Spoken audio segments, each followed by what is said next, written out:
Private কারের পাশ থেকে দেখবেন যে স্যার 2টা টাকা দেন, কিছু খাই নাই, হায় রে ছিঁড়া কাপড়, মলিন চেহারা, ভাঙ্গা একটা থালা হাতে নিয়ে স্যার 5টা টাকা দেন। আল্লাহ আপনারা স্যার বানাইছে আর ওরে বানাইছে ভিখারি। আচ্ছা বলেন তো, জায়গাটা চেঞ্জ করতে আল্লাহর কত সময় লাগে? 1 সেকেন্ডও লাগে না। সো ও আম্মা সাইলা ফালা তানহার, ফরিয়াদিকে ধমক দিয়ে তাড়িয়ে দিও না, খবরদার। ওকে আল্লাহ ফরিয়াদি বানিয়ে পরীক্ষা করছে, আর তোমাকে আল্লাহ সম্পদশালী বানিয়ে পরীক্ষা করছে। আসসালামু আলাইকুম ওয়া রাহমাতুল্লাহি ওয়া বারাকাতুহু।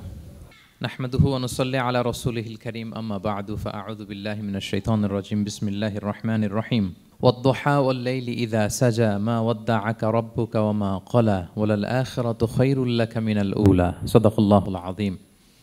রব্বি ইশরাহ লি সাদরি ওয়া ইয়াসসির লি আমরি ওয়াহলুল উকদাতাম মিন লিসানি ইয়াফকাহু কওলি। আল্লাহ রাব্বুল ইজ্জা ওয়াল জালালের দরবারে শুকরিয়া জ্ঞাপন করছি যে আল্লাহ তাআলা আমাদেরকে পবিত্র মাহে রমাদানে এসে পৌঁছার সুযোগ করে দিয়েছেন এবং আজকের ইফতার পূর্ববর্তী রমাদান অ্যান্ড কোরআন রিফ্লেকশন প্রোগ্রামে উপস্থিত হওয়ার সুযোগ করে দিয়েছেন। আমরা সবাই পড়ছি কালিমাতুশ শুকর, আলহামদুলিল্লাহ। আল্লাহর শুকরিয়া জ্ঞাপনের পাশাপাশি আমি আজকের প্রোগ্রামের অর্গানাইজার বাংলাদেশ মুসলিম কমিউনিটি মালয়েশিয়াকে ধন্যবাদ জানাতে চাই, এরকম চমৎকার একটি রমাদানুল মুবারকে কোরআনিক একটি প্রোগ্রামের আয়োজন করবার জন্য। আমরা দোয়া করছি আল্লাহ তাআলা যেন এই কমিউনিটিকে ইসলামের জন্য কবুল করে এবং আমাদের যে ভাইরা নিরলস পরিশ্রম করে এই প্রোগ্রামগুলো আয়োজন করছে, আল্লাহ তাআলা এই পরিশ্রম, এই ডেডিকেশন, এফোর্ট যেন তাদের নাজাতের ওসিলা বানায়। সম্মানিত শুধু আমরা সবাই জানি এই মাসটির এত বরকতের কারণ হচ্ছে এটি কোরআন নাজিলের মাস। শাহরু রমাদান আল্লাযী উনজিলা ফীহিল কুরআন হুদাল লিন্নাস ওয়া বাইয়িনাতিম মিনাল হুদা ওয়াল ফুরকান। রমাদান এমন মাস যে মাসে আল্লাহ তাআলা কোরআন নাজিল করেছে। তো বেসিক্যালি এই মাসের মূল মর্যাদা কোরআনের কারণে। সাইয়েদনা জিবরিল আলাইহিস সালাম কোরআন নিয়ে এসেছেন, উনি শ্রেষ্ঠ ফেরেশতা হয়েছেন। আল্লাহর হাবিব সাল্লাল্লাহু আলাইহি ওয়াসাল্লামের উপর কোরআন নাজিল হয়েছে, ফলে উনি শ্রেষ্ঠ নবী হয়েছেন। রমাদানে কোরআন নাজিল হয়েছে, ফলে রমাদান শ্রেষ্ঠ মাস হয়েছে। কদরের রাতে কোরআন নাজিল হয়েছে, ফলে কদর শ্রেষ্ঠ রাত হয়েছে। আমরাও যারা কোরআনের সাথে সুসম্পর্ক গড়ে তুলব, কোরআনের সাথে অ্যাটাচমেন্ট বাড়াবো, আমাদেরকেও শ্রেষ্ঠত্বের মর্যাদায় আল্লাহ তাআলা আসীন করবেন ইনশাআল্লাহ বিইذنিল্লাহ। তো আজকের প্রোগ্রামের আমার ফার্স্ট অ্যান্ড ফরমোস্ট রিমাইন্ডার হচ্ছে কোরআন নাজিলের মাসে আমরা যেন বেশি বেশি কোরআনের সাথে নিজেদের সম্পর্ককে নবায়ন করি এবং মজবুত করি। কার কীরকম কোরআনের সাথে সম্পর্ক আপনি নিজেই জানেন। প্রতিদিন কত পৃষ্ঠা কোরআন তেলাওয়াত করেন, কোরআনের অর্থ পড়েন, কোরআনের তাফসির পড়েন কিংবা শোনেন, আপনি নিজেই জানেন। সো নিজে নিজে যেন একটু নিজেকে যেন কাঠগড়ায় দাঁড় করাই এবং নিজেকে যেন জিজ্ঞেস করি যে আমার সাথে কোরআনের সম্পর্ক কতটুকু মজবুত। যদি ঘাটতি থাকে, গ্যাপ থাকে, এটা যেন আমরা মেক আপ করি, ফুলফিল করি এই বরকতময় মাসে। আপনারা খেয়াল করে থাকবেন যে শুরুতেই আমি সূরা ওয়াদ-দুহা ওয়াল-লাইলি ইযা সাজার কয়েকটি আয়াত তেলাওয়াত করেছি। তো আজকে আমরা এই সূরাটির সংক্ষিপ্ত তাফসির পেশ করব ইনশাআল্লাহ বিইذنিল্লাহ। যে মজলিসে কোরআনের তাফসির হয়, আল্লাহর কালামের ব্যাখ্যা উপস্থাপন করা হয়, প্রেজেন্টেশন করা হয়, এর চেয়ে শ্রেষ্ঠ মজলিস কি পৃথিবীতে হতে পারে? আমরা পৃথিবীর সবচাইতে শ্রেষ্ঠতম একটি মজলিসে এখন বসে আছি। প্রিয় ভাই এবং বোনেরা, আমরা সূরা দোহার তাফসির শুনব। এই সূরাটা মুখস্থ আছে না অনেকের? কোরআনের যে সমস্ত সূরা আমাদের অনেকেরই মুখস্থ, তার মধ্যে এটা অন্যতম একটা সূরা। এবং দেখবেন যে ইমাম সাহেবরা প্রায় এই সূরা তেলাওয়াত করে। যে সমস্ত সূরা দিয়ে প্রায় নামাজ পড়া হয়, এর মধ্যে অন্যতম একটা সূরা হচ্ছে সূরাতুদ দোহা। মুআয ইবনে জাবাল রাদিয়াল্লাহু তাআলা আনহুকে আল্লাহ রাসূল সাল্লাল্লাহু আলাইহি ওয়াসাল্লাম একটা এলাকার ইমাম বানিয়ে পাঠিয়েছিলেন। ওই এলাকার মুসল্লিরা ছিলেন, লোকজন ছিলেন শ্রমজীবী, কাজ করে খেত। সারাদিন ওট দিয়ে পানি সেচ করে খেজুর গাছে পানি দিত, খেজুরের চাষাবাদ করত, সারাদিন কষ্ট করে নামাজে যে জয়েন করত। তো উনি মাগরিবের নামাজে সূরা ফাতিহার পরে সূরা বাকারা তেলাওয়াত শুরু করলেন। সূরা বাকারা কোরআনের সবচেয়ে ছোট সূরা না? 286টা আয়াত, মানে সবচেয়ে বড় সূরা।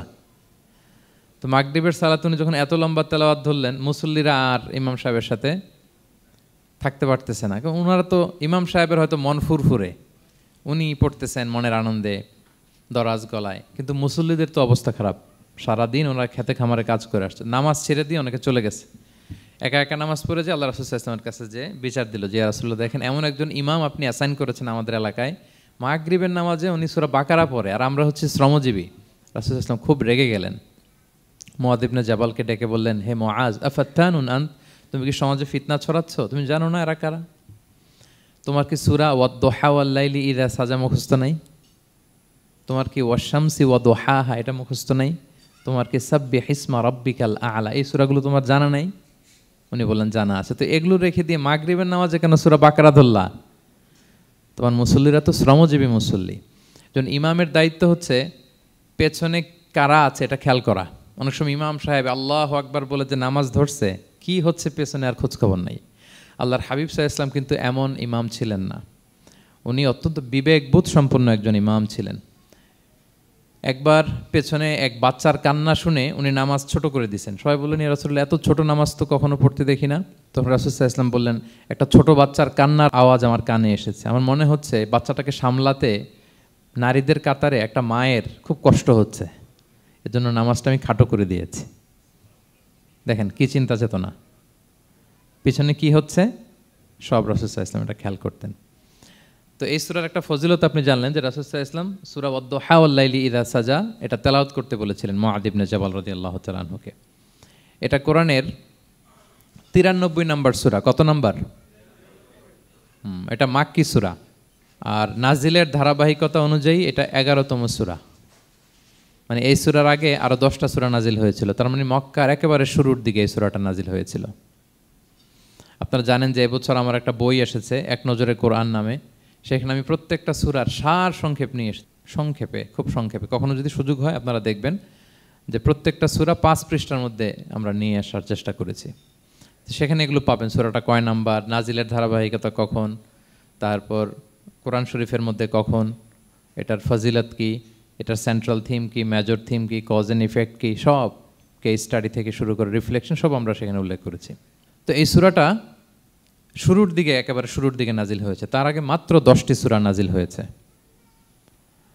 তো নাজিল হতে হতে 10টা সূরা যখন নাজিল হলো, এরপর অনেক দিন রাসূল সাল্লাল্লাহু আলাইহি ওয়াসাল্লামের কাছে কোনো সূরা নাজিল হয় না। কয়দিন নাজিল হয় না? কোনো বর্ণনায় 15 দিন, কোনো বর্ণনায় 1 মাস, কোনো বর্ণনায় 2 মাস, কোনো বর্ণনায় 6 মাস, টানা 6 মাসের গ্যাপ ওহী নাজিল হয় না। আল্লাহর হাবিব সাল্লাল্লাহু আলাইহি ওয়াসাল্লাম তিনি ওহী মিস করতে শুরু করলেন, যে ঘটনা কি, কোরআন নাজিল হচ্ছে না কেন, হঠাৎ এত গ্যাপ কেন? ওনার মাথায় কয়েকটা জিনিস ঘুরপাক খেলো। একটা ঘুরপাক খেলো যে আমার কোনো কাজে আল্লাহ আবার অসন্তুষ্ট হলো নাকি, অথবা আমি কোরআনের আয়াত এই বাণীগুলো পৌঁছে দেওয়ার ক্ষেত্রে আমার কোনো গাফলতি হয়ে গেল নাকি, সামহাও কি আল্লাহর সাথে আমার কানেকশন এটা কি লুজ হয়ে যাচ্ছে, আমি কি কোনোভাবে আল্লাহ থেকে দূরে সরে পড়তেছি। রাসূল সাল্লাল্লাহু আলাইহি ওয়াসাল্লাম টেনশনে পড়ে গেলেন, চিন্তায় পড়ে গেলেন, কিরে ওহী আসে না কেন, আসে না কেন, আসে না কেন। এটা ছিল একটা দিক। আরেকটা দিক হচ্ছে আল্লাহর হাবিব সাল্লাল্লাহু আলাইহি ওয়াসাল্লামের কাছে কোরআনের আয়াত যাই নাজিল হতো উনি যে লোকদের কাছে প্রচার করে দিতেন। এখন নাজিল হয়েছে এখনই যে প্রচার শুরু, রাতে নাজিল হয়েছে রাতেই প্রচার শুরু, দিনে নাজিল হয়েছে দিনেই প্রচার শুরু, যখন নাজিল তখন প্রচার। কারণ আল্লাহ তাআলা বলেছেন, ইয়া আইয়ুহার রাসূলু বাল্লিগ মা উনজিলা ইলাইক মির রাব্বিক, আপনার রবের পক্ষ থেকে যা নাজিল হয়েছে প্রচার করেন। তো এই যে মাঝখান দিয়ে কয়েক মাস যার কোনো প্রচার করে না, মুশরিকরা টিটকারি মারতে শুরু করলো, বলে কি মুহাম্মদ, তোমার আল্লাহ তোমার ভুলে গেছে বোধহয়, তোমার আল্লাহ বোধহয় তোমাকে আর পছন্দ করে না। আগে তো প্রতিদিন কিছু না কিছু শোনাতা যে এইটা নাজিল হয়েছে, ওইটা আসছে, এই বিধান ওই বিধান, এখন তো কোনো খোঁজখবর নাই। ঘটনা কি? আল্লাহর হাবিব সাল্লাল্লাহু আলাইহি ওয়াসাল্লামের চাচি উম্মে জামিল, আবুল হাবির স্ত্রী, সে আরও খারাপ কথা বললো। সে বলল, ইন্না শাইতানাকা কদ তারাকাক, তোমার কাছে যে একটা শয়তান আসতো এখন বোধহয় আর আসে না মুহাম্মদ, নাউযুবিল্লাহি মিন যালিক। এটা দিয়ে জিবরিল আলাইহিস সালামকে বুঝিয়েছেন। জিবরিল এসে কি যেন বলে, কই এখন তো কিছু বলো না।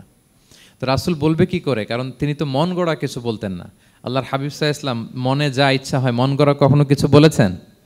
আওয়াজ করে বলেন, মন গড়া বলতেন তিনি?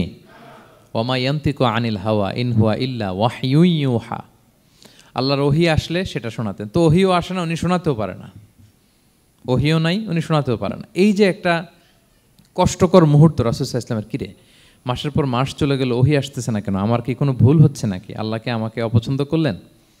রাসূল সাল্লাল্লাহু আলাইহি ওয়াসাল্লাম যখন এরকম দুশ্চিন্তিত, পেরেশান, অ্যাংজাইটিতে পড়ে গেলেন, ভারাক্রান্ত, ঠিক তখন রাসূল সাল্লাল্লাহু আলাইহি ওয়াসাল্লামকে সান্ত্বনা দেওয়ার জন্য এই সূরাটা আল্লাহ নাজিল করেছেন। সান্ত্বনা দেওয়ার জন্য এই সূরাটা বেশ আশা জাগানিয়া সূরা, মোটিভেশনাল সূরা, ইন্সপিরেশনাল সূরা। আপনার মন খারাপ হলে আপনি এই সূরাটা পড়বেন, এই সূরাটা, এবং এটার পরে আরেকটা সূরা আছে, সূরাতু আলাম নাশরাহ, আপনার মন ভালো হয়ে যাবে। এটাকে দি অ্যান্টি ডিপ্রেসেন্ট সূরা বলে, মানে ডিপ্রেশন কাটায় ফেলে। আমাদের এরকম অনেক সময় হয় না যে হতাশ, দেয়ালে পিঠ ঠেকে গেছে, কোনো বের হওয়ার রাস্তা নাই, কই যাব, কোথাও সফলতা নাই, সবাই আমাকে ভুল বুঝতেছে, এরকম মাঝে মাঝে হয় না আমাদের? আমাদের সবার লাইফে আপস অ্যান্ড ডাউনস আছে। আপনি যখন ভারাক্রান্ত হবেন, কষ্টে থাকবেন, এই সূরাটা পড়বেন, দেখবেন যে আপনার ডিপ্রেশন দূর হয়ে গেছে। তো আল্লাহর হাবিব সাল্লাল্লাহু আলাইহি ওয়াসাল্লাম যখন এরকম ভারাক্রান্ত ছিলেন, চিন্তিত ছিলেন, তখন আল্লাহর হাবিব সাল্লাল্লাহু আলাইহি ওয়াসাল্লামকে চিন্তামুক্ত করবার জন্য আল্লাহ তাআলা এই চমৎকার সূরাটি নাজিল করেছেন। আল্লাহ নাজিল করলেন, আউযু বিল্লাহি মিনাশ শাইতানির রাজিম, বিসমিল্লাহির রহমানির রহিম, ওয়াদ-দুহা ওয়াল-লাইলি ইযা সাজা মা ওয়াদ্দাআকা রাব্বুকা ওয়া মা ক্বালা ওয়ালাল আখিরাতু খায়রুল লাকা মিনাল উলা ওয়ালা সাউফা ইউতিকা রাব্বুকা ফাতারদা। আল্লাহ তাআলা বললেন ওয়াদ-দুহা, আলোর শপথ। আমি একবার সরল বঙ্গানুবাদ করি, তারপরে আমি তাফসিরে ঢুকছি। ওয়াদ-দুহা, আলোর শপথ। ওয়াল-লাইলি ইযা সাজা, রাতের শপথ, যখন রাত নিঝুম নিস্তব্ধ হয়। মা ওয়াদ্দাআকা রাব্বুকা ওয়া মা ক্বালা, নবী হে, আপনার রব আপনার উপর অসন্তুষ্টও হয় নাই, আপনাকে ছেড়েও যায় নাই, আপনার রব আপনার সাথেই আছে। আলহামদুলিল্লাহ। ফিল করবেন যে আল্লাহ আমার সাথে আছে। সবসময় এটা ফিল করতে হবে যে আল্লাহ তাআলা আমার সাথে আছেন, তিনি আমাকে ভুলে যান নাই, ছেড়ে যান নাই। আরে তার রহমত ছাড়া তো একটা শ্বাস নেওয়া তো আমার সম্ভব না, ঠিক কিনা বলেন? আল্লাহর রহমত ছাড়া একটি সেকেন্ড এই পৃথিবীতে সার্ভাইভ করা কি আমাদের পক্ষে সম্ভব না। ওয়ালাল আখিরাতু খায়রুল লাকা মিনাল উলা, নবী হে, আপনার পরবর্তী সময় পূর্ববর্তী সময়ের চেয়ে অনেক ভালো হবে ইনশাআল্লাহ। মানে good days are coming in your life, ভালো সময় আসতেছে। ওয়ালা সাউফা ইউতিকা রাব্বুকা ফাতারদা, আর আপনার রব আপনাকে এত দিবেন আপনি খুশি হয়ে যাবেন। আপনার রব আপনাকে এত দিবেন আপনি নিয়ে কুলাতে পারবেন না। আলাম ইয়াজিদিকা ইয়াতীমান ফাআওয়া, নবী আপনি কি ইয়াতীম ছিলেন না? তিনি কি আপনাকে আশ্রয় দেননি? ওয়া ওয়াজাদাকা দাল্লান ফাহাদা, আপনি পথ খুঁজতেছিলেন, আল্লাহ আপনাকে পথ দেখিয়েছেন। ওয়া ওয়াজাদাকা আইলান ফাআগনা, আপনি নিঃস্ব রিক্ত হস্ত ছিলেন, আল্লাহ তাআলা আপনাকে ধনী বানিয়েছেন। ফাআম্মাল ইয়াতীমা ফালা তাকহার, খবরদার এতিমের সাথে কখনো কঠোর হবেন না। ওয়া আম্মা সাইলা ফালা তানহার, ফরিয়াদি যে সোয়াল করে হাত পাতে তাকে ধমক দিয়ে তাড়িয়ে দিবেন না। ওয়া আম্মা বিনিআমাতি রাব্বিকা ফাহাদ্দিস, আর আপনার রবের যে নেয়ামত আপনার প্রতি, এটার বর্ণনা করুন। সুবহানাল্লাহ। এ হচ্ছে সরল অনুবাদ সূরাতুদ দুহার। এবার আসুন আমরা এটার তাফসিরে ঢুকি। আল্লাহ তাআলা প্রথমে দুইটা শপথ করলেন, কসম করলেন, দুইটা ওথ। আমরা যদি সংক্ষেপে ভাগ করি তাহলে 11 আয়াত বিশিষ্ট এই সূরাতে প্রথম 2 আয়াতে দুইটা শপথ আছে, তারপরের 3টা আয়াতে রাসূল সাল্লাল্লাহু আলাইহি ওয়াসাল্লামকে 3টা কনফার্মেশন দেওয়া হয়েছে, সুসংবাদ দেওয়া হয়েছে। এরপরের 3টা আয়াতে আল্লাহর হাবিব সাল্লাল্লাহু আলাইহি ওয়াসাল্লামের অতীতে আল্লাহ কী নেয়ামত দিয়েছেন সেটার একটা রিমাইন্ডার দেওয়া হয়েছে। আর সবশেষে 3টা ওয়ার্ক প্ল্যান দেওয়া হয়েছে, কর্মসূচি, সেগমেন্ট। আপনি এক নজরে কোরআন এগুলো পাবেন, এরকম সেগমেন্ট আকারে আমরা ভাগ করেছি। আই রিপিট, আমি আবারও বলছি, সূরা দোহার 11 আয়াত বিশিষ্ট এই সূরার প্রথম 2 আয়াতে 2টি শপথ, তারপরের 3 আয়াতে 3টি সুসংবাদ, তারপরের 3 আয়াতে অতীতে যে রাসূলকে নেয়ামত দেওয়া হয়েছিল সেটা স্মরণ করিয়ে দেওয়া, আর শেষ 3 আয়াতে 3টা ওয়ার্ক প্ল্যান, কর্মসূচি, রাসূল সাল্লাল্লাহু আলাইহি ওয়াসাল্লাম কী করবেন। ক্লিয়ার হয়ে গেছে না সূরাটা? আসুন এবার তাফসিরে ঢুকি। আল্লাহ তাআলা বললেন ওয়াদ-দুহা, নবী আলোর শপথ। আলো, দোহা মানে আলো। আমার সাথে আওয়াজ করে বলুন, দোহা মানে কি? আলো, সকালের আলো, প্রভাতের সূর্য কিরণ। দিনের প্রথম অংশে একটা সানশাইন থাকে না, খুব চমৎকার লাগে 9টা 10টার দিকে, হ্যাঁ, সানশাইন। এই সকালের সানশাইনটাকে আরবিতে বলে দোহা। এই জন্য এই সময় আল্লাহর হাবিব সাল্লাল্লাহু আলাইহি ওয়াসাল্লাম নামাজ পড়তেন, এটাকে বলে সলাতুদ দোহা, মানে দোহার নামাজ। এটাকে বলে সলাতুদ দোহা, দোহার নামাজ।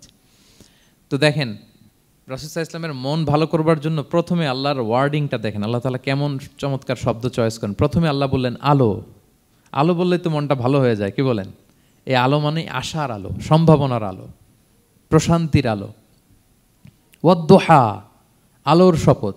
মানে নবী আপনি হতাশ হবেন না, হাল ছাড়বেন না, ভরসা রাখুন। আপনি ঘর থেকে বের হন, দেখুন কি চমৎকার আলো। It's a beautiful day out there, জান, হোয়াট এ নাইস সানশাইন। কি চমৎকার উজ্জ্বল প্রভাতের সূর্য কিরণ, এত চমৎকার জলজলে সানশাইনিং এনভায়রনমেন্টে আপনার মন খারাপ হয় কি করে? ওয়াদ-দুহা, দোহার শপথ মানে প্রভাতের সূর্য কিরণের শপথ। আবার বললেন ওয়াল-লাইলি ইযা সাজা, রাতের শপথ, যখন সে রাত নিঝুম হয়, গভীর হয়, নিস্তব্ধ হয়, দুইটা শপথ, আলোর শপথ আর রাতের অন্ধকারের শপথ। আলোর শপথ বলে বেসিকলি আল্লাহ তাআলা ওহির আগমনকে বুঝিয়েছেন, আর রাতের শপথ বলে আল্লাহ তাআলা বেসিকলি ওহির অনুপস্থিতিকে বুঝিয়েছেন। মানে রাত দিন দুইটাই যেমনি লাগে, আল্লাহ তাআলা বোঝাতে চাইলেন নবী আপনি টেনশন করবেন না, আমি উইথ ইউ, আমি আপনার সাথে আছি। ওহি আসা না আসা দুইটাই গুরুত্বপূর্ণ। রেগুলার যদি ওহি আসে, এটা রিসিভ করতে আপনার কষ্ট হয়ে যাবে। আল্লাহর পক্ষ থেকে আসমানি কিতাবের যে ওহি, এটা সাধারণ কোনো কথা না। ইন্না সানুলকি আলাইকা কওলান সাকিলা, এটা খুব ভারী, হেভি ওয়েট।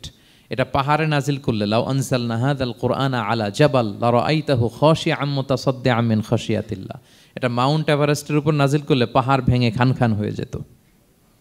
শীতের রাতে কোরআন নাজিল হলে রাসূল সাল্লাল্লাহু আলাইহি ওয়াসাল্লাম ঘেমে একাকার হয়ে যেতেন, কপাল বেয়ে টপ টপ করে ঘাম পড়তে ওহি রিসিভ করতে যেয়ে। তিনি ওটের উপরে করে মরুভূমিতে চড়ছেন, ওহি নাজিল হলে ওটের বুক মাটিতে মিশে যেত। এক সাহাবার মাথায়, পায়ের মধ্যে মাথা রেখে রাসূল সাল্লাল্লাহু আলাইহি ওয়াসাল্লাম শুয়েছিলেন, তখন ওহি নাজিল হলো, সাহাবা বলছেন ওহির ভারে মনে হচ্ছে যে আমার পায়ের হাড্ডিটাই ফেটে যাবে। তার মানে এটা খুব ভারী বাণী, খুবই ভারী, এটা সাধারণ কোনো কালাম না।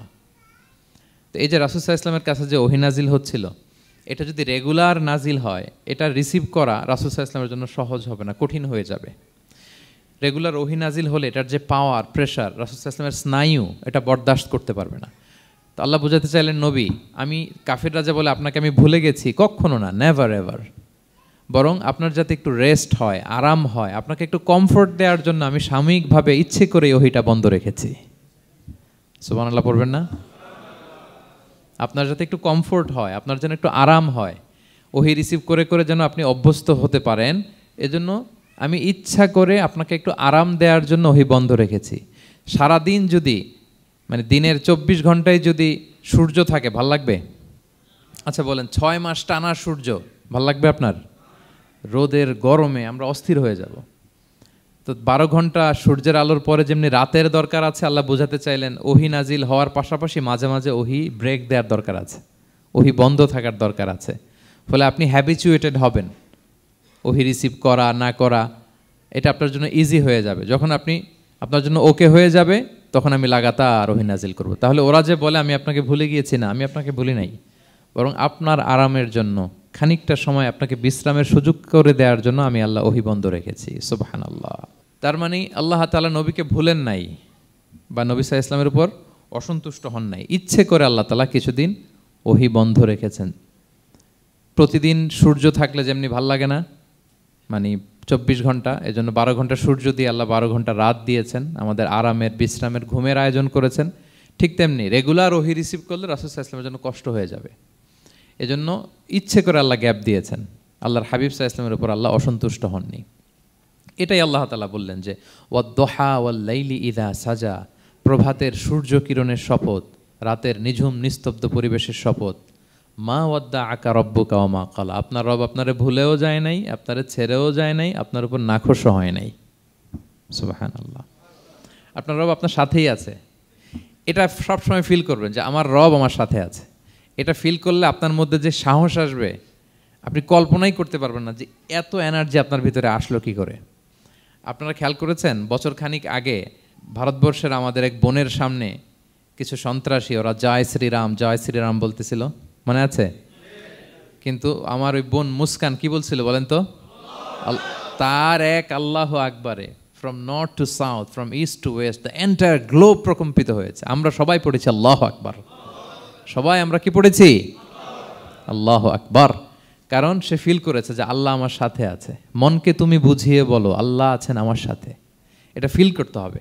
আল্লাহর হাবিব সাল্লাল্লাহু আলাইহি ওয়াসাল্লামকে আল্লাহ তাআলা এইটাই অ্যাসিউরেন্স দিলেন, কনফার্মেশন দিলেন যে মা ওয়াদ্দাআকা রাব্বুকা ওয়া মা ক্বালা, আপনার রব আপনাকে ভুলে যায় নাই, আপনার রব আপনার প্রতি অসন্তুষ্ট হয় নাই। আমি ইচ্ছা করে ওহিটা বন্ধ রেখেছি যাতে আপনার আরাম হয়। সুবহানাল্লাহ। আল্লাহর হাবিব সাল্লাল্লাহু আলাইহি ওয়াসাল্লামের প্রতি আল্লাহ তাআলা কতটা টেক কেয়ার করতেন দেখেন। রেগুলার ওহি নাজিল হলে রাসূল সাল্লাল্লাহু আলাইহি ওয়াসাল্লামের কষ্ট হয়ে যাবে, এজন্য তিনি কিছুদিন ওহি বন্ধ রেখে রাসূল সাল্লাল্লাহু আলাইহি ওয়াসাল্লামকে বিশ্রামের ব্যবস্থা করে দিয়েছেন। তাহলে প্রথম 3টা আয়াত ক্লিয়ার না সবার কাছে? আচ্ছা, প্রথম 2টো আয়াতে 2টা শপথ গেল, এরপরে 3টা সুসংবাদ। সুসংবাদের প্রথমটা হলো আমি ভুলিও নাই ছাড়িও নাই, আপনার সাথে আছি। এরপর আল্লাহ বললেন ওয়ালাল আখিরাতু খায়রুল লাকা মিনাল উলা, নবী হে আপনার পরবর্তী সময় পূর্ববর্তী সময়ের চেয়ে ভালো হবে, নিশ্চয়ই আপনার পরবর্তী সময় পূর্ববর্তী সময়ের চেয়ে ভালো হবে। তার মানে গুড ডেইজ আর কামিং, ভালো সময় আপনার জীবনে আসছে, আপনি হতাশ হবেন না, নিরাশ হবেন না। এরপর আল্লাহ তাআলা বললেন ওয়ালা সাউফা ইউতিকা রাব্বুকা ফাতারদা, নবী হ্যাঁ আপনার রব আপনাকে এত দিবে আপনি খুশি হয়ে যাবেন, আপনার রব আপনাকে এত নেয়ামত দান করবে আপনি আপনার রবের প্রতি সন্তুষ্ট হয়ে যাবেন। সুবহানাল্লাহি বিহামদি। এবং তাই হয়েছে। যারা আপনারা সিরাত পড়েছেন, যারা আল্লাহর হাবিব সাল্লাল্লাহু আলাইহি ওয়াসাল্লামের জীবনী নিয়ে ধারণা রাখেন, তারা দেখবেন যে আল্লাহর রাসূল সাল্লাল্লাহু আলাইহি ওয়াসাল্লাম যেখানেই মনে কষ্ট পেয়েছেন, বিষণ্ণ, চিন্তিত, তখনই আল্লাহ তাআলা রাসূল সাল্লাল্লাহু আলাইহি ওয়াসাল্লামের চিন্তা দূর করে রাসূল সাল্লাল্লাহু আলাইহি ওয়াসাল্লামকে সন্তুষ্ট করেছেন। যখনই রাসূল সাল্লাল্লাহু আলাইহি ওয়াসাল্লামের মনে কষ্ট, তিনি চিন্তিত, তখনই আল্লাহ তাআলা ওনাকে হ্যাপি করেছেন। কাইন্ড অফ রাসূলকে হ্যাপি করাই আল্লাহর কাজ, আল্লাহর হাবিব সাল্লাল্লাহু আলাইহি ওয়াসাল্লামকে হ্যাপি করাই আল্লাহ তাআলার কাজ। দেখেন কিভাবে আল্লাহ তাআলা আল্লাহর হাবিব সাল্লাল্লাহু আলাইহি ওয়াসাল্লামকে হ্যাপি করেছেন, একটু খেয়াল করে দেখেন। মক্কাতে যখন খুব জটিল অবস্থা, দাওয়াতি কাজ চালিয়ে নেওয়াটা রাসূল সাল্লাল্লাহু আলাইহি ওয়াসাল্লামের জন্য কষ্ট হয়ে যাচ্ছে, নমুসলিম সাহাবাদের উপর অত্যাচার, তখন আল্লাহর হাবিব সাল্লাল্লাহু আলাইহি ওয়াসাল্লাম দেখলেন যে এই মক্কার দুজনের একজনকে আমার চাই, তাদের একজন যদি ইসলামের ছায়াতলে আসে তাহলে ইসলামের পাল্লাটা ভারী হয়। কারা? একজন হচ্ছে ওমরে ফারুক আর একজন আবু জাহাল। দুজনের একজন তখন ইসলাম ধর্ম গ্রহণ করে নাই। তো রাসূল সাল্লাল্লাহু আলাইহি ওয়াসাল্লাম কেঁদে কেঁদে আল্লাহর কাছে ফরিয়াদ জানালেন, আল্লাহুম্মা আইজ্জাল ইসলামা বিআহাব্বি হাযাইন আর রাজুলাইনি ইনদাক। আল্লাহ, আমি কাউকে স্পেসিফিক তোমার কাছে চাই না, শুধু এটাই বলি, দুজন লোকের নাম বলবো, এই দুজন লোকের মধ্যে থেকে যাকে তোমার পছন্দ হয় তাকে তুমি ইসলামের ছায়াতলে এনে ইসলামকে শক্তিশালী করো। এক হচ্ছে আবু জাহাল, আরেক হচ্ছে ওমরে ফারুক। এই দোয়াটা তিনি করতে লাগলেন। আর খুব চিন্তিত, দুজনের কেউই মুসলমান হয় না। একদিন হঠাৎ সাহাবারা বললেন, ইয়া রাসূলুল্লাহ, আল্লাহর হাবিব সাল্লাল্লাহু আলাইহি ওয়াসাল্লাম তখন দারুল আরকামের ভেতরে বসা। সাহাবারা বললেন, ইয়া রাসূলুল্লাহ, আপনি এখান থেকে সরে যান, কারণ ওমরে ফারুক নাঙ্গা তলোয়ার নিয়ে আসতেছে আপনাকে হত্যা করবার জন্য। তো আল্লাহ রাসূল সাল্লাল্লাহু আলাইহি ওয়াসাল্লাম বললেন যে তোমরা সরে যাও, আমার মনে হচ্ছে ওই যে চোখের পানি ছেড়ে আমি দোয়া করেছি, ওই দোয়া আজকে কবুল হতে শুরু করেছে, তোমরা সরো। ঠিকই ওমরে ফারুক রাদিয়াল্লাহু তাআলা আনহু আসলেন, এসে তিনি তলোয়ার রেখে দিয়ে বললেন, আশহাদু আল্লা ইলাহা ইল্লাল্লাহ ওয়া আশহাদু আন্না মুহাম্মাদান আবদুহু ওয়া রাসূলুহু, আমি সাক্ষ্য দিচ্ছি আল্লাহ ছাড়া কোনো ইলাহ নেই এবং আপনি আল্লাহর প্রেরিত বান্দা এবং রাসূল। এই দৃশ্য দেখে রাসূল সাল্লাল্লাহু আলাইহি ওয়াসাল্লাম খুশি হয়ে গেলেন। ওয়ালা সাউফা ইউতিকা রাব্বুকা ফাতারদা, আল্লাহ বলেছিলেন যে নবী হে, আপনাকে এত দিব, আপনার রব আপনাকে এত নেয়ামত দিবে, আপনি শুধু খুশিই হবেন, সন্তুষ্ট হবেন আমার প্রতি। এদের রাসূল সাল্লাল্লাহু আলাইহি ওয়াসাল্লামের দোয়া কবুল করে আল্লাহ তাআলা ওমরে ফারুককে ইসলামের ছায়াতলে এনে ইসলামকে শক্তিশালী করলেন। ফাতারদা, রাসূল সাল্লাল্লাহু আলাইহি ওয়াসাল্লাম খুশি হয়ে গেলেন। এভাবে প্রতিটা ক্ষেত্রে। মক্কাতে যখন খুব কঠিন অবস্থা, রাসূল সাল্লাল্লাহু আলাইহি ওয়াসাল্লাম তায়েফে চলে গেলেন দাওয়াত দেওয়ার জন্য। নেইবারিং সিটি, আপনারা যে হজ উমরা করেছেন জানেন, মক্কার পাশের সিটি তায়েফ। দাওয়াত দিলেন, দাওয়াত প্রত্যাখ্যান করলো তারা। শুধু তাই না, ফিজিক্যালি হ্যারেস করা হলো আল্লাহর হাবিব সাল্লাল্লাহু আলাইহি সাল্লামকে। রাসূল সাল্লাল্লাহু আলাইহি ওয়াসাল্লামের জামা ধরে, গা ধরে টানা হেঁচড়া করা হলো, পাথর মারা হলো, তিনি রক্তাক্ত হলেন। হামালাতুল জিবাল, পাহাড়রক্ষী ফেরেশতারা বলল, ইয়া রাসূলুল্লাহ, আপনি যদি আদেশ দেন তায়েফের দুই দিকের পাহাড় দিয়ে এমন চাপা দিব, পুরো তায়েফের জনপদ একেবারে ভ্যানিশ হয়ে যাবে।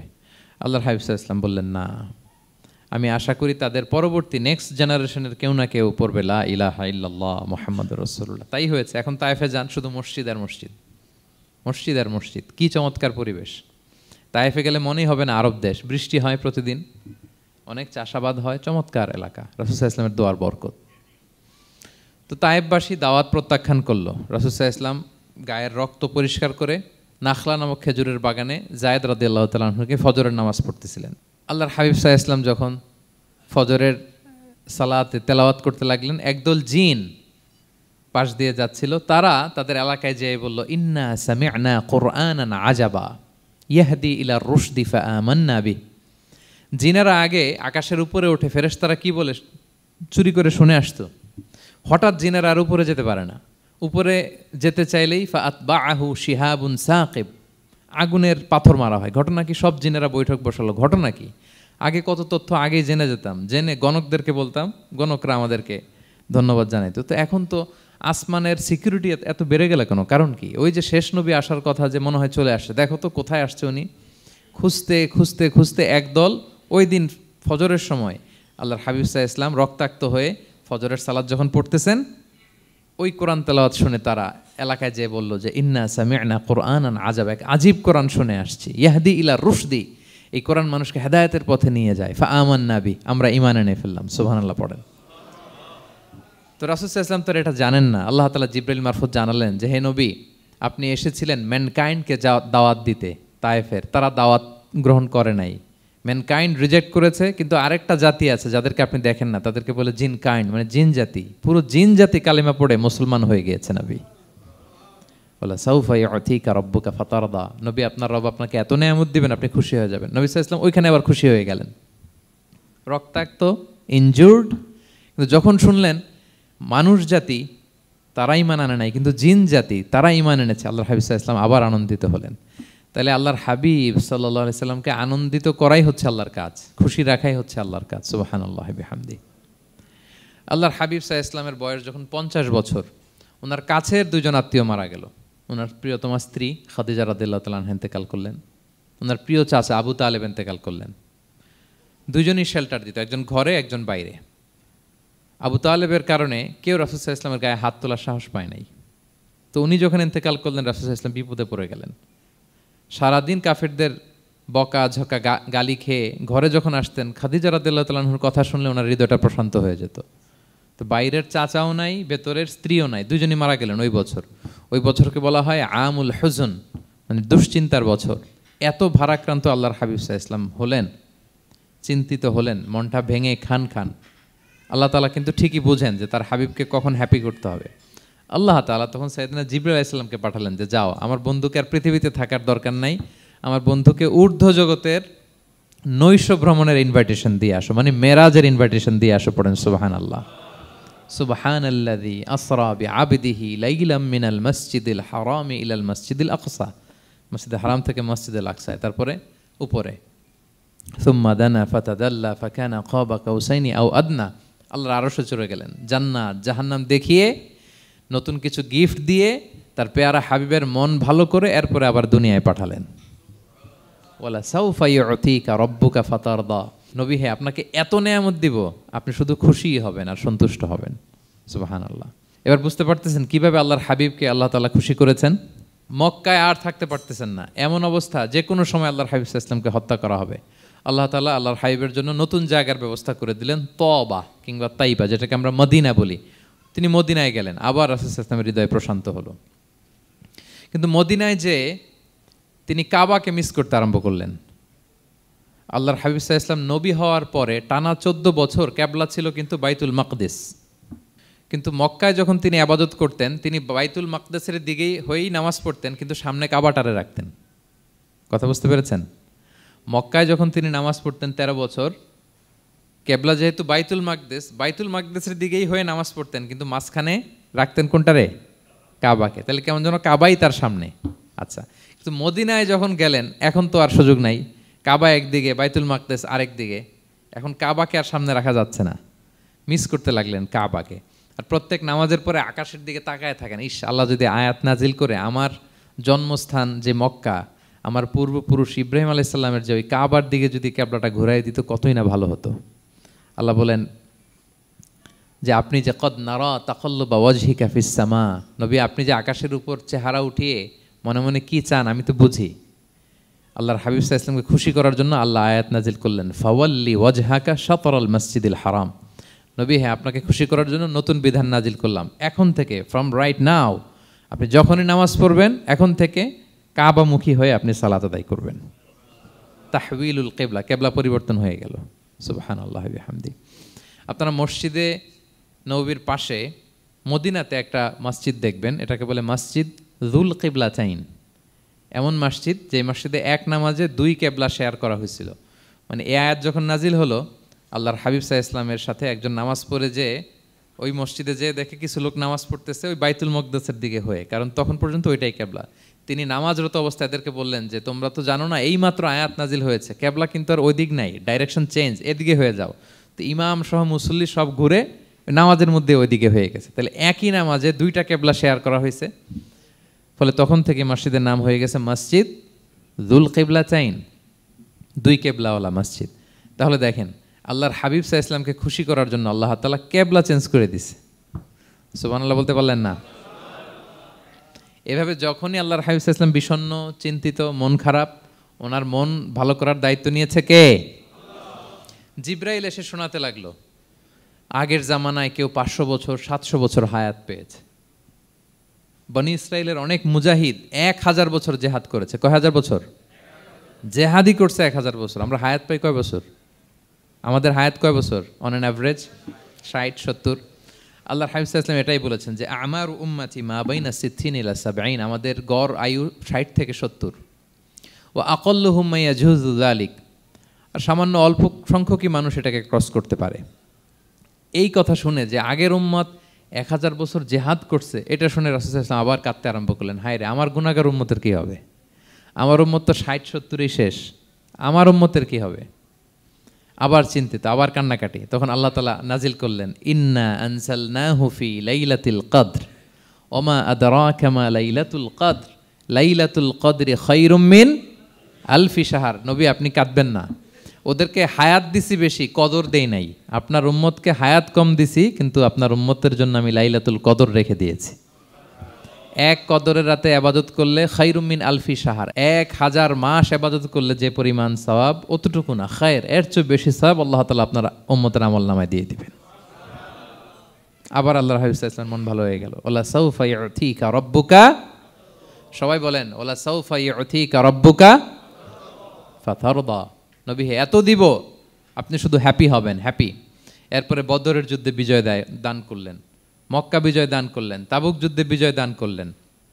সব শেষে জান্নাতে ওনার জন্য স্পেশাল একটা জায়গা থাকবে, ওই জায়গায় কেউ বসতে পারবে না। জায়গাটার নাম মাকামে মাহমুদ। ওমিনাল লাইলি ফাতাহাজ্জাদ বিহি নাফিলাতাল লাকা আসা আন ইয়াবআসাকা রাব্বুকা মাকামাম মাহমুদা। ওই মাকামে মাহমুদের সিংহাসনে আল্লাহর হাবিব সাল্লাল্লাহু আলাইহি ওয়াসাল্লাম বসবেন, ওনার জন্য স্পেশাল, খাস, কেউ এখানে বসতে পারবে না। তার মানে হ্যাপি শুধু দুনিয়াতেই করবে না আল্লাহ তাআলা আল্লাহর হাবিবকে, আখিরাতেও করবে।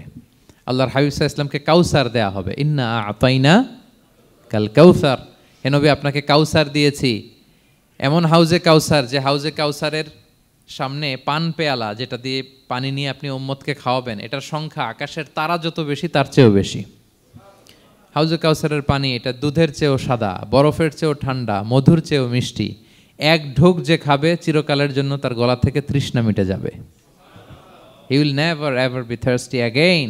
একবার খাইছে তো শেষ। পেতে চান সেটা আল্লাহর হাবিবের কাছ থেকে? আমরা পেতে চাই কি চাই না বলেন? ইন্না আতাইনা কাল কাউসার। নবী আপনাকে আমি কাউসার দিয়েছি।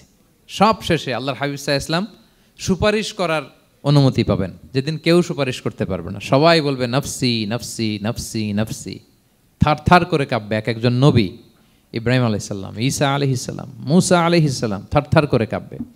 আর আল্লাহর হাবিব সাল্লাল্লাহু আলাইহি ওয়াসাল্লাম ওই মাকামে মাহমুদে সিংহাসন ফেলে দিয়ে সেজদায় শুধু কাঁদতে থাকবে, আর সেজদার মধ্যে বলবে উম্মতি উম্মতি উম্মতি উম্মতি। হে আল্লাহ আপনি আমার গুনাহগার উম্মতকে বাঁচান, আল্লাহ আপনি আমার গুনাহগার উম্মতকে বাঁচান, আল্লাহ আপনি আমার গুনাহগার উম্মতকে বাঁচান। আল্লাহ তাআলা এটা সহ্য করতে না পেরে জিবরাইল আলাইহিস সালামকে বলবেন যে ওয়াসআলহু মা ইউবকিক, জিবরাইল যাও জিজ্ঞেস করো তো আমার বন্ধু এত কাঁদে কেন, কি চায় জিজ্ঞেস করো। তো আল্লাহর হাবিব সাল্লাল্লাহু আলাইহি ওয়াসাল্লাম বলবেন আল্লাহুম্মা উম্মতি উম্মতি, আল্লাহ আমার উম্মতকে বাঁচান, আমার গুনাহগার উম্মতকে বাঁচান। আল্লাহ তাআলা এবার জিবরাইল মারফত বলবেন যে ইযহাব ইলা মুহাম্মদ সাল্লাল্লাহু আলাইহি ওয়াসাল্লাম, যাও মুহাম্মদের কাছে যাও, ওয়াকুল লাহু, তাকে বলো দুনিয়াতে যেমনি কখনো কষ্ট পেতে দেই নাই, বারবার তাকে হ্যাপি করেছি, খুশি করেছি। ওয়া ইন্না সানুরদিকা ফি উম্মাতিকা ওয়ালা নাসুউক, আজকের এই কঠিন দিনেও আমার হাবিবকে আমি কষ্ট দিব না, তার উম্মতের ব্যাপারেও তাকে আমি খুশি করে দেব। তার গুনাহগার উম্মতের ব্যাপারেও আজকে মুহাম্মদ সাল্লাল্লাহু আলাইহি ওয়াসাল্লামকে আমি খুশি করে দেব। আল্লাহর হাবিব সাল্লাল্লাহু আলাইহি ওয়াসাল্লাম তখন সুপারিশ শুরু করবেন। আল্লাহু আকবার, আল্লাহু আকবার। ওয়ালা সাউফা ইউতিকা রাব্বুকা ফাতারদা। নবী হে আপনাকে এত নেয়ামত দিব আপনি নিয়ে কুলাতে পারবেন না। সব শেষে এই গুনাহগার উম্মতকে সুপারিশ করে জাহান্নাম থেকে নাম কাটিয়ে সবাইকে নিয়ে তিনি একটা ফ্ল্যাগ হাতে নিয়ে তিনি জান্নাতের দিকে ছুটবেন। ওই ফ্ল্যাগের মধ্যে লেখা থাকবে আলহামদু। কি লেখা থাকবে? মানে প্রশংসা, প্রশংসার পতাকা। নিজেও তো প্রশংসিত। মুহাম্মদ মানে কি জানেন?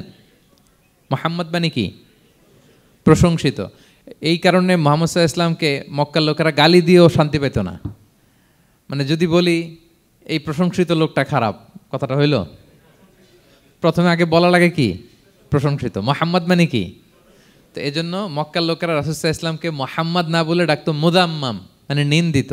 তো মুদাম্মাম তো রাসূলের নাম না, রাসূল সাল্লাল্লাহু আলাইহি ওয়াসাল্লামের নাম কি? মুহাম্মদ, প্রশংসিত। এই জন্য গালি দিয়েও তারা মজা করতে পারতো না, সুবিধা করতে পারতো না। গালি দিলেও আগে প্রশংসা করে নেওয়া লাগতো। প্রথমে বলতো মুহাম্মদ পাগল, এরকম বলতো নাউযুবিল্লাহ, তার মানে প্রশংসিত লোকটা পাগল হইলো, এটা গালি হয়েছে? ঘুরে ফিরে তো প্রশংসাই হয়ে গেল। তো আল্লাহর হাবিব সাল্লাল্লাহু আলাইহি ওয়াসাল্লাম লিওয়াউল হামদ, প্রশংসার ফ্ল্যাগ নিয়ে বিশাল উম্মতকে নিয়ে জান্নাতে অভিমুখে যাবেন এবং জান্নাতের দরজায় হি উইল বি দা প্রথম নক করবেন উনি। তখন জান্নাতের রক্ষী ফেরেশতা বলবে মান আনতা, কে? আল্লাহর হাবিব সাল্লাল্লাহু আলাইহি ওয়াসাল্লাম বলবেন আনা মুহাম্মদ, আমি মুহাম্মদ। তো ফেরেশতা বলবে আমরা দাঁড়ায় আছি এজন্য আল্লাহ বলে দিয়েছেন মুহাম্মাদের আগে কাউকে যেন এন্ট্রি দেয়া না হয়, আপনার আগে যেন কারো জন্য জান্নাতের দরজা না খুলি, স্পেশাল উপর থেকে অর্ডার আছে। আপনি যেহেতু নক করেছেন, ওয়েলকাম, আসেন। পুরো উম্মাহ নিয়ে আল্লাহর হাবিব সাল্লাল্লাহু আলাইহি ওয়াসাল্লাম জান্নাতে ঢুকবেন। ওয়ালা সাউফা ইউতিকা রাব্বুকা ফাতারদা, নবী হে আপনাকে অচিরেই এত নেয়ামত দিব আপনি সন্তুষ্ট হয়ে যাবেন। প্রথম দুইটা শপথ গেল, এরপর তিনটা সুসংবাদ গেল। এরপর আল্লাহ তাআলা অতীতে যে নবীর পাশে ছিলেন, অতীতে যে বিভিন্ন নেয়ামত দিয়ে আল্লাহর হাবিব সাল্লাল্লাহু আলাইহি ওয়াসাল্লামকে আল্লাহ তাআলা ধন্য করেছেন, এগুলো রিমাইন্ডার দিচ্ছেন যে নবী আপনি কেন চিন্তিত হন, আমি আগেও ছিলাম আপনার সাথে, এখনও আছি, ভবিষ্যতেও থাকব। তিনি বললেন আলাম ইয়াজিদকা ইয়াতীমান ফাআওয়া, তিনি কি আপনাকে ইয়াতীম অবস্থায় পাননি, তিনি কি আপনাকে আশ্রয় দেননি? আপনারা জানেন আল্লাহর হাবিব সাল্লাল্লাহু আলাইহি ওয়াসাল্লাম যখন মায়ের পেটে, তখনই তার পিতা দুনিয়া থেকে ইন্তেকাল করেছেন। মায়ের পেটে তার বয়স হচ্ছে 6 মাস, দুনিয়াতে আসেননি আল্লাহর হাবিব সাল্লাল্লাহু আলাইহি ওয়াসাল্লাম রাহমাতাল লিল আলামিন। মায়ের পেটে থাকা অবস্থায় বাবা হারিয়েছেন, দুনিয়াতে আসলেন 6 বছর বয়সে তিনি মাকে হারিয়েছেন। কয় বছর বয়সে? 6 বছর। তারপর মায়ের ইন্তেকালের পরে দাদার কাছে, আব্দুল মুত্তালিবের কাছে লালিত পালিত হতে লাগলেন। 8 বছর বয়সে দাদাও ইন্তেকাল করলেন। বাবা চলে গেলেন জন্মের আগে, মা চলে গেলেন 6 বছর মানে শিশু থাকতে। 8 বছর বয়সে তো শিশু, দাদাও চলে গেলেন। 8 বছর বয়স থেকে আল্লাহর হাবিব সাল্লাল্লাহু আলাইহি ওয়াসাল্লাম চাচার কাছে এতিম অবস্থায় লালিত পালিত হতে লাগলেন। এবং আবু তালেব এত ভালোবাসতো, ইমান আনে নাই, শেষ পর্যন্ত ইমান আনেনি, শিরকের উপরে ইন্তেকাল করেছে, কিন্তু আল্লাহর হাবিব সাল্লাল্লাহু আলাইহি ওয়াসাল্লামকে এত ভালোবেসেছেন, বাবার যে কি মানে পিতৃ স্নেহের যে কি মায়া, এটা বুঝতে দেন নাই কখনো, এটার অভাব কখনো তিনি টের পান নাই। ওনার যে বাবা নাই, আবু তালেবের কারণে এতটা ভালোবেসেছেন। তার মানে কখনোই রাসূল সাল্লাল্লাহু আলাইহি ওয়াসাল্লামকে লালন পালন, রক্ষণাবেক্ষণ, টেক কেয়ারের কোনো গ্যাপ আল্লাহ তাআলা রাখেননি। হালিমাতু সাদিয়ার কাছে, পরে মায়ের কাছে, উম্মে আইমানের কাছে, দাদা আব্দুল মুত্তালিবের কাছে, পরে চাচার কাছে, একটার পর একটা স্লট বাই স্লট রেডি। সেটাই স্মরণ করে দিলেন যে নবী এমন তো হয় নাই যে আপনাকে লালন পালনের জন্য কেউ ছিল না। আলাম ইয়াজিদকা ইয়াতীমান ফাআওয়া, আপনার রব কি আপনাকে ইয়াতীম অবস্থায় আশ্রয়ের ব্যবস্থা করে দেননি? মানে তখন তো আমি ছিলাম আপনার সাথে, কেউ ছিল না, তখন তো আমি ছিলাম। তো আপনারা তো ভয় কিসের? আপনি হতাশ হবেন না, নিরাশ হবেন না, হাল ছাড়বেন না আপনি। তাহলে প্রিয় ভাইরা, আল্লাহর হাবিব সাল্লাল্লাহু আলাইহি ওয়াসাল্লাম ইয়াতীম অবস্থায় পৃথিবীতে এসেছিলেন এবং এজন্য ইয়াতীমের সাথে ভালো আচরণ তিনি করতে বলতেন আল্লাহর হাবিব সাল্লাল্লাহু আলাইহি ওয়াসাল্লাম। যারা এতিমকে ভালোবাসে আল্লাহ তাদেরকে ভালোবাসে। এবং আল্লাহর হাবিব সাল্লাল্লাহু আলাইহি ওয়াসাল্লাম বলতেন আনা ওয়া কাফিলুল ইয়াতীমি ফিল জান্নাতি কাহাতাইন, আমি এবং এতিমের রক্ষণাবেক্ষণকারী এইভাবে প্রতিবেশীর মতো জান্নাতে থাকব। এই দুই আঙ্গুলের মাঝে যেমনি গ্যাপ নাই, আমার আর এতিমের রক্ষণাবেক্ষণকারী তার বাড়ির মাঝখানে কোনো গ্যাপ থাকবে না জান্নাতে। We will be neighbour in paradise, জান্নাতে এরকম আমরা কাছাকাছি থাকবো। আল্লাহু আকবার পড়েন। তাহলে এতিমের রক্ষণাবেক্ষণকারীকে আল্লাহ তাআলা ভালোবাসেন। যারা এতিমকে পছন্দ করে না, এতিমকে তাড়িয়ে দেয়, তাদেরকে আল্লাহ পছন্দ করেন। আল্লাহ তাআলা বলেন আরাআইতাল্লাযী ইউকাযযিবু বিদ্দীন ফাযালিকাল্লাযী ইয়াদুউল ইয়াতীম, যারা আখিরাতকে অবিশ্বাস করে তারাই এতিমকে ঘাড় ধাক্কা দিয়ে তাড়িয়ে দেয়। কোনো বিশ্বাসী কখনো এতিমের সাথে খারাপ আচরণ করে না। আপনাদের যাদের মন শক্ত, অনেকের চোখ দিয়ে পানি নামে না। আমার এক আত্মীয় আছে খুব আল্লাহওয়ালা, আমার জীবনে এত আল্লাহওয়ালা আমি দেখি নাই, কিন্তু ওনার চোখ দিয়ে পানি নামে না। বারবার এসে আমারে বলে যে মিজান কি করবো বলো, তুমি একটু মোনাজাত ধরো। আমার মনে আছে আমি ওনাকে নিয়ে মোনাজাত ধরতাম, তো ওনার কান্না আসে না চোখ দিয়ে। এত আল্লাহওয়ালা, খুব ভালো মানুষ, কিন্তু চোখ দিয়ে পানি নামে না। এটা অনেকের হয়, নানা কারণে হয়। তো আল্লাহর হাবিব সাল্লাল্লাহু আলাইহি ওয়াসাল্লাম বলেছেন কারো যদি চোখ দিয়ে পানি না নামে বা হৃদয় নরম না হয়, তারা যেন এতিমের মাথায় হাত বুলিয়ে দেয়। এক সাহাবী এসে বললেন, ইয়া রাসূলুল্লাহ, আমার হৃদয়টা বড় শক্ত, হৃদয় নরম হয় না। রাসূল সাল্লাল্লাহু আলাইহি ওয়াসাল্লাম বললেন, তাই? আচ্ছা, আতুহিব্বু আন ইয়ালিনা কলবুক, তুমি কি চাও তোমার হৃদয় নরম হোক, ওয়া তুদরাকা হাজাতুক, এবং তোমার আশা পূরণ হোক? তিনি বললেন, হ্যাঁ। তখন রাসূল সাল্লাল্লাহু আলাইহি ওয়াসাল্লাম বললেন, ইরহামিল ইয়াতীম, এতিমের উপর রহম করো। ওয়ামসা আলা রাসি, এতিমের মাথায় হাত বুলিয়ে দাও। ওয়া আতইমহু মিন তুআমিক, তোমার খাবার এতিমকে খাওয়াও।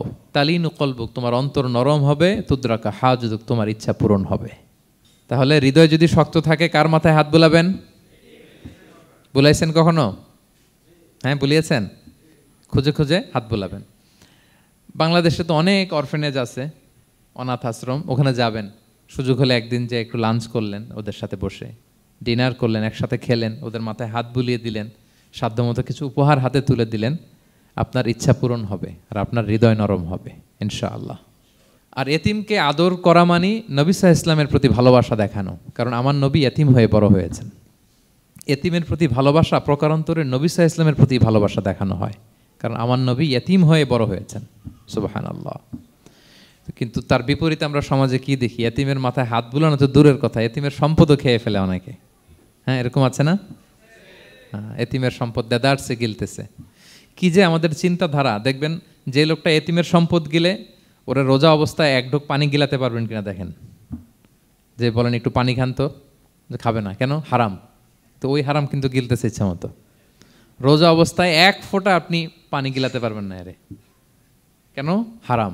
কিন্তু ওইদিকে ভাতিজার সম্পদ গিলতেছে দেদারসে। আল্লাহ বলেন, এটা ভাতিজার সম্পদ না, এটা তুমি জাহান্নামের আগুন পেটে ঢুকাচ্ছ। জাহান্নামের আগুন। ইন্নাল্লাযীনা ইয়াকুলুনা আমওয়ালাল ইয়াতামা যুলমান ইন্নামা ইয়াকুলুনা ফি বুতুনিহিম নারা ওয়া সায়াসলাউনা সাঈরা। যারা এতিমের সম্পদ খায়, এটা সম্পদ না, এটা জাহান্নামের আগুন তুমি পেটে ঢুকাচ্ছ। সো এতিমের প্রতি যেন আমরা নমনীয় হই, তাদের মাথায় হাত বুলাই, তাদের জন্য খরচ করি, তাদের প্রতি যেন আমরা দয়াদ্র হই, কারণ আমার নবী এতিম অবস্থায় বড় হয়েছেন। তাহলে নবী সাল্লাল্লাহু আলাইহি ওয়াসাল্লামকে এটা স্মরণ করে দিলেন, নবী আপনি তো এতিম ছিলেন, আমি তো আপনাকে রক্ষণাবেক্ষণের ব্যবস্থা করছি। আর কি করেছি? ওয়াজাদাকা দাল্লান ফাহাদা, নবী আপনাকে আমি এমন অবস্থায় পেয়েছি, আপনি পথ খুঁজতেছিলেন, আমি আপনাকে পথ দেখিয়েছি। You are searching the right path and I guided you to the right sense of direction. আপনি পথ খুঁজতেছিলেন, আমি পথ দেখাইছি। এখানে দল্লানের অর্থ পথভ্রষ্ট করা যাবে না। ওয়াজাদাকা দল্লান, হে নবী আপনাকে আমি পথভ্রষ্ট পেয়েছি, পরে পথ দেখাইছি, এরকম বলা যাবে না। এটা আল্লাহর হাবিব সাল্লাল্লাহু আলাইহি ওয়াসাল্লামের ক্ষেত্রে প্রযোজ্য নয়। অনেক বাংলা তাফসীর অর্থে আমি দেখেছি পথ হারা, নবী আপনাকে আমি পথ হারা পেয়েছি, পথ দেখেছি, এটাও খুব একটা সুন্দর না। সবচেয়ে সুন্দর হচ্ছে নবী আপনি পথ খুঁজতেছিলেন, সত্যের অনুসন্ধানী ছিলেন। অনেক সময় দেখবেন অনেক পথিক যেতে যেতে এমন এক জায়গায় যায়, দেখে 3 রাস্তা কিন্তু কোনো সাইনবোর্ড নাই। পুরাতন রাস্তাগুলোতে এরকম অনেক সময় হতো না আমাদের, 3 দিকে রাস্তা, কোনো সাইনবোর্ড নেই, তো যাবো কই? এটা বুঝালেন যে নবী আপনি পথ খুঁজতেছিলেন, আমি আপনাকে দেখিয়েছি, হে নবী এটাই সিরাতুল মুস্তাকিমের পথ। ওয়াজাদাকা দাল্লান ফাহাদা, আপনি পথ খুঁজতেছিলেন, আমি আপনাকে পথ দেখিয়েছি। তো ছোটবেলায় সাথে ছিলাম, পথ খুঁজতেছিলেন, পথ দেখালাম, আমি আপনার ভুললাম কোথায়? কাফিরদের কথায় মন খারাপ করেন কেন যে তারা বলে আমি আপনাকে ভুলেছি, ছেড়েছি? নো, নেভার এভার, আমি আপনার সাথেই আছি। তারপরে আল্লাহ তাআলা বললেন ওয়াজাদাকা আইলান ফাআগনা, তিনি আপনাকে রিক্ত হস্ত, নিঃস্ব পেয়েছেন, সম্পদহীন অবস্থায় পেয়েছেন, পরে সম্পদশালী করেছেন। সুবহানাল্লাহ। আল্লাহর হাবিব সাল্লাল্লাহু আলাইহি ওয়াসাল্লাম শুরুতে সম্পদের অত যোগান ছিল না, পরে খাদিজা রাদিয়াল্লাহু তাআলা আনহার সাথে যখন বিয়ে হলো, আল্লাহ তাআলা সম্পদের কষ্ট দূর করলেন, কারণ খাদিজা রাদিয়াল্লাহু তাআলা আনহা অনেক বড় ব্যবসায়ী ছিলেন। বিয়ের আগে পার্টনারশিপে বিজনেস ছিল রাসূল সাল্লাল্লাহু আলাইহি ওয়াসাল্লামের সাথে। আল্লাহর হাবিব সাল্লাল্লাহু আলাইহি ওয়াসাল্লাম শ্রম দিয়েছেন, খাদিজা রাদিয়াল্লাহু তাআলা আনহার ইনভেস্টমেন্ট ছিল।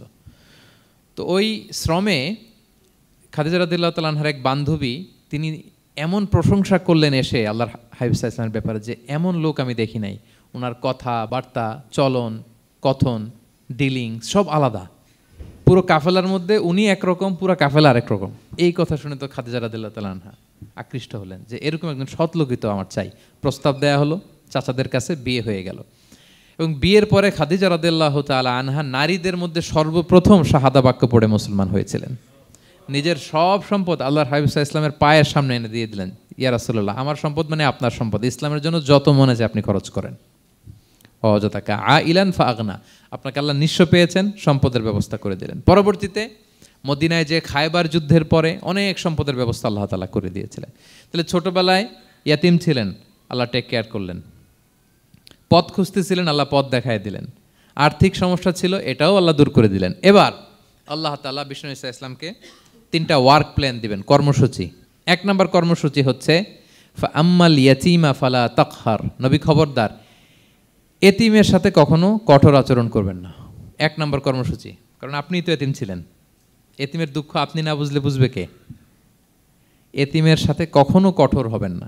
আল্লাহর হাবিব সাল্লাল্লাহু আলাইহি ওয়াসাল্লাম কখনো এতিমের সাথে কঠোর হন নাই। এতিম তো দূর কি বাত, কারোর সাথে তিনি কঠোর হন নাই। ওনার কাছে চাইলে উনি না বলতে পারতেন না। নো, নাই, দিব না, এটা বলতে জানতেন না। নো ওনার ডিকশনারিতে ছিল না, চাইলেই দিতেন। একবার আল্লাহর হাবিব সাল্লাল্লাহু আলাইহি ওয়াসাল্লামের কাছে একটা জামা। কয়টা? আপনার জামা কয়টা? আমার জামা কয়টা? জুব্বা তখন কয়টা ছিল? মাত্র একটা। এক ফরিয়াদি এসে বলে, ইয়া রাসূলুল্লাহ আতিনি কামিসান, আমার একটা জামা দেন, আমার জামা নাই। নবী সাল্লাল্লাহু আলাইহি ওয়াসাল্লামের জামা কয়টা তখন? ওনার কাছে চাইলে উনি না বলতে পারতেন? খুলে দিয়ে দিয়েছেন, নাও। এখন ওনার জামা আছে কয়টা? তো জামাও নাই, বেরও হতে পারে না। কি এক মুসিবত! আল্লাহ তাআলা আয়াত নাজিল করলেন, ওয়াল্লাযীনা ইযা আনফাকু লাম ইউসরিফু ওয়া লাম ইয়াকতুরু ওয়া কানা বাইনা যালিকা কাওয়ামা। নবী হে, যারা বিশ্বাসী তারা দানের সময় ভারসাম্য করবে। মানে অনেকগুলো থাকলে আপনার একটা দিতেন, ছিলই যখন একটা, ওইটার হকদার তো ফরিয়াদির চেয়ে আপনি বেশি। এখন যে দিয়ে দিলেন, আপনি পড়বেন কি? অনেকগুলো থাকলে না হয় আপনি দিতেন, ছিলই একটা, এটার সবচেয়ে যোগ্য, অধিকতম যোগ্য এবং হকদার তো আপনি। সুবহানাল্লাহ, সুবহান। কি নবী ছিল, কি নবী ছিল!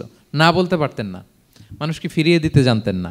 আল্লাহ বললেন, নবী হে, আপনার প্রথম কর্মসূচি ফাআম্মাল ইয়াতীমা ফালা তাকহার। খবরদার এতিমকে কখনো, এতিমের প্রতি কঠোর হবেন না। 1 নম্বর কর্মসূচি। এটা শুধু নবীর জন্য কর্মসূচি নাকি আমাদের জন্য না? হ্যাঁ, সবার জন্য। এতিমদের সাথে যেন আমরা রূঢ় ভাষী না হই, তাদের সাথে যেন রূঢ় আচরণ না করি। 2 নম্বর, ও আম্মা সাইলা ফালা তানহার। ফরিয়াদিকে ধমক দিবেন না, হাত পাতলে ধমক দিবেন না। আমরা অনেক সময় ধমক দেই, আপনারা দেন কখনো? না, আমরা দিতে পারবো না। ধমক দিতে নিষেধ করেছেন আল্লাহ তাআলা। আম্মা সাইলা ফালা তানহার। যদি না থাকে বুঝিয়ে বলেন যে এখন পারতেছি না, কিন্তু ধমক দিবেন না কখনো। কারণ আপনি এখন বড় সাহেব হয়ে গেছেন, প্রাইভেট কারের পাশ থেকে দেখবেন যে স্যার 2টা টাকা দেন, কিছু খাই নাই। হায় রে, ছিঁড়া কাপড়, মলিন চেহারা, ভাঙ্গা একটা থালা হাতে নিয়ে, স্যার 5টা টাকা দেন। আল্লাহ আপনারে স্যার বানাইছে আর ওরে বানাইছে ভিখারি। আচ্ছা বলেন তো, জায়গাটা চেঞ্জ করতে আল্লাহর কত সময় লাগে? ওরে ভিতরে বসায় স্যার বানাবে আর আপনারে ভাঙ্গা একটা থালা দিয়ে এরকম ওই যে টোল টোল যেখানে নেয় ওখানে দাঁড় করাবে। বলেন আল্লাহর কয় সেকেন্ড লাগবে? লাগবে? লাগবে? 1 সেকেন্ডও লাগে না। সো ও আম্মা সাইলা ফালা তানহার। ফরিয়াদিকে ধমক দিয়ে তাড়িয়ে দিও না, খবরদার। ওকে আল্লাহ ফরিয়াদি বানিয়ে পরীক্ষা করছে, আর তোমাকে আল্লাহ সম্পদশালী বানিয়ে পরীক্ষা করছে। তাহলে 1 নম্বর কর্মসূচি ছিল এতিমের সাথে রূঢ়ভাষী হবেন না। 2 নম্বর হচ্ছে ফরিয়াদিকে ধমক দিবেন না। 3 নম্বর, ওয়া আম্মা বিনি'মাতি রাব্বিকা ফাহাদ্দিস। আল্লাহ তাআলা আপনাকে যে নেয়ামত দিয়েছে, এই নেয়ামতের আপনি কি করেন? বর্ণনা করেন। ওয়া আম্মা বিনি'মাতি রাব্বিকা ফাহাদ্দিস। আল্লাহ নেয়ামতের বর্ণনা করেন, শুকরিয়া করেন। কারণ আল্লাহ তাআলা আমাদের অনেককে ইয়াতিম বানায় নাই, আমাদেরকে ফরিয়াদি বানায় নাই। আমরা অনেকেই আছি, আমরা এখনো ইয়াতিম না। আমার আব্বা আম্মা এখনো বেঁচে আছেন, আমাদের অনেকের আব্বা আম্মা বেঁচে আছেন। ইয়াতিম মূলত ছোট অবস্থায় যদি বাবা মারা যায় তাকে আরবিতে ইয়াতিম বলে। মান মাতা আবুহু ওয়া হুয়া সগীর। কেউ ছোট, তার বাবা মারা গেছে, তাকে শরীয়তের পরিভাষায় কি বলে? ইয়াতিম। তা আমরা অনেকেই তো ইয়াতিম না, আমরা অনেকেই তো অন্যের কাছে হাত পাতা লাগে না। তো আমরা ভালো আছি না? আমাদের দেখবেন যে প্রায় হিসাবটা হচ্ছে আমার কি নাই। আমাদের হিসাবটা কি? কি নাই। কি যে আছে এটার হিসাব করে কুলানোও যাবে না, ঠিক কিনা বলেন? হ্যাঁ, ঠিক যেই মুহূর্তে এখানে বসে আমরা এই চমৎকার ইফতারি নিয়ে বসে আছি, ঠিক একই মুহূর্তে দেখবেন যে হসপিটালের আইসিইউতে শুয়ে শুয়ে কাতরাচ্ছে অনেকে। হ্যাঁ, ঠিক এই মুহূর্তে কিডনি ডায়ালিসিস চলতেছে, দেখছেন? কিডনি পেশেন্ট এদিকে ছিদ্র করে ব্লাড সব বের হয়ে রিফাইনিং হয়ে আরেক দিক দিয়ে ঢুকে। ওর চিৎকার শুনলে, বার্ন ইউনিটে গেছেন কখনো? আগুনে পোড়া রুগী, আপনার তো অনেক কিছু নাই, আমার এটা নাই, ওইটা নেই, আল্লাহ এটা দিল না, এটা নিয়ে আসেন। আপনি বার্ন ইউনিটে একদিন যায়েন, তাহলে বুঝবেন যে আল্লাহ আপনারে কত শান্তিতে রেখেছে। না খেয়ে কয় রাত কাটিয়েছি আমরা, বলেন তো? কত লোক বাড়ি ভাড়া পরিশোধ করতে পারে না, ঋণের বোঝায় জর্জরিত, দুরারোগ্য ব্যাধিতে আক্রান্ত, ক্যান্সারের লাস্ট স্টেজে, তাদের সাথে একটু দেখা করেন। 4th স্টেজে চলে আসছে ক্যান্সার পেশেন্ট, তার চেহারা, তার খাবার, তার চলাফেরা, কিভাবে তার প্রতিটা সেকেন্ড কাটে, একটু দেখে আসবেন, তাইলে বুঝবেন যে কত আল্লাহর দেয়া নেয়ামতের সাগরে হাবুডুবু খাই আমরা। এই জন্য আল্লাহ বলেছেন 3 নম্বর কর্মসূচি হচ্ছে ওয়া আম্মা বিনি'মাতি রাব্বিকা ফাহাদ্দিস, আল্লাহর নেয়ামতের শুকরগুজার হও। আল্লাহ যে নেয়ামত দিয়েছে এই নেয়ামত তুমি বর্ণনা করো। অনেকে আছে আল্লাহর নেয়ামত দিলে ওটা প্রকাশ করতে চায় না, এটা আল্লাহ পছন্দ করে না। মানে আপনি যদি অনেক সম্পদশালী হন, আপনি সুন্দর পরিচ্ছন্ন জামা পরবেন, মানুষকে দান করবেন, আপনার বাড়ি ঘর সুন্দর হবে, এটা নিষেধ নয়, এটা ভালো। আপনি আল্লাহর দেয়া নেয়ামত ব্যবহার করতে পারবেন এবং বলতেও পারবেন, কিন্তু শুকরান লা ফখরান, শুকরিয়া স্বরূপ বলবেন, ফখর করে অহংকার করে না। বলতে পারেন আলহামদুলিল্লাহ, আল্লাহ তাআলা আমাকে 4টা ছেলে দান করেছে, 4 জন হাফেজ, আল্লাহ তাআলা আমাকে থাকার মতো একটা ঘর দিয়েছে, একটা বাড়ি দিয়েছে, একটা গাড়ি দিয়েছে, সম্মান নিয়ে সমাজে চলার মতো আল্লাহ তাআলা আমাকে দিয়েছেন। এটা যদি আপনি শুকরিয়া স্বরূপ বলেন, এটাতে সমস্যা নেই, কিন্তু অহংকার নিয়ে বলা যাবে না। ইন্নাল্লাহা ইউহিব্বু আন ইয়ারা আসারা নি'মাতিহি আলা আবদিহি, আল্লাহ তাআলা যে নেয়ামত তার বান্দাকে দিল, ওইটার একটা নমুনা দেখতে আল্লাহ পছন্দ করে। আল্লাহ বানাইছে আপনার বিলিয়নিয়ার, আপনি হচ্ছেন ছেঁড়া পরা জামা পরে চলেন, হবে? বানাইছে আল্লাহ তাআলা আপনাকে অনেক সম্পদশালী, আপনার চলা ফেরা কোনো রুচিই নাই, এটা হইল না। আল্লাহ চায় যে তোমার যে নেয়ামত দিছে এটার একটা নমুনা তোমার মধ্যে থাক, এটাও শুকরগুজার হওয়ার একটা আলামত। তাহলে 3 নম্বর কর্মসূচি কি? ওয়া আম্মা বিনি'মাতি রাব্বিকা ফাহাদ্দিস, আল্লাহর নেয়ামতের শুকরগুজার হও, আল্লাহ তাআলা যে নেয়ামত দিয়েছে সেটা বর্ণনা করো।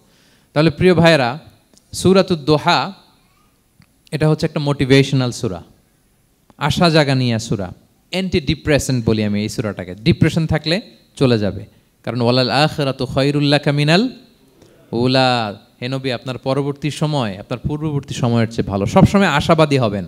সূরা দোহার 1 নম্বর শিক্ষা হচ্ছে বি অপটিমিস্টিক, মানে অপটিমিজম, আশাবাদী হওয়া, নিরাশ হওয়া যাবে না।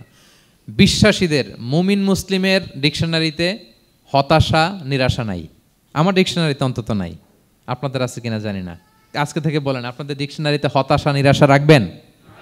আমাদের কোনো হতাশা নাই, নিরাশা নাই, কারণ আমরা যে পরিস্থিতিতে থাকি না কেন আমাদের সাথে কে আছেন?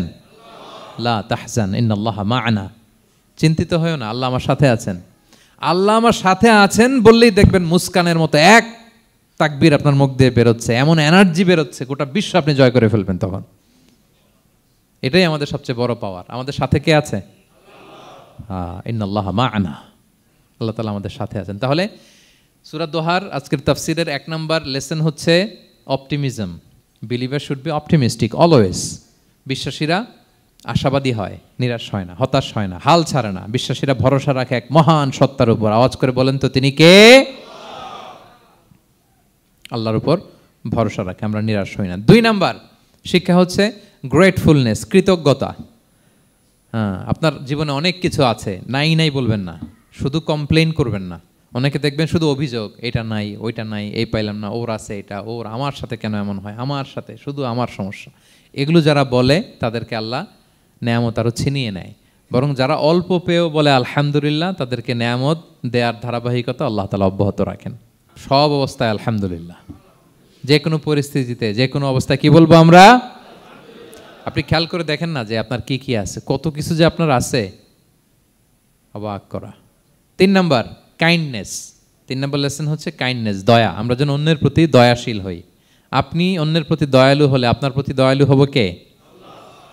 ওয়াল্লাহু ফি আউনি আবদিহি মা দামাল আবদু ফি আউনি আখি। আল্লাহ ততক্ষণ পর্যন্ত কোনো বান্দার সাহায্যে থাকে যতক্ষণ পর্যন্ত ওই বান্দা তার ভাইয়ের সাহায্যে থাকে। তাহলে বলেন তো, আল্লাহর সাহায্য পাওয়ার প্রথম শর্ত কি?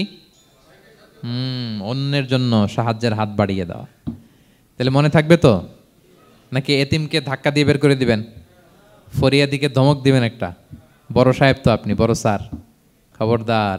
তাহলে 1 নম্বর লেসন অপটিমিজম। আমরা হতাশ হব না, হতাশা আমাদের ডায়েরিতে নাই, আমরা আশাবাদী, আমরা আল্লাহর রহম ভরসার ভিখারি, ঠিক কিনা বলেন?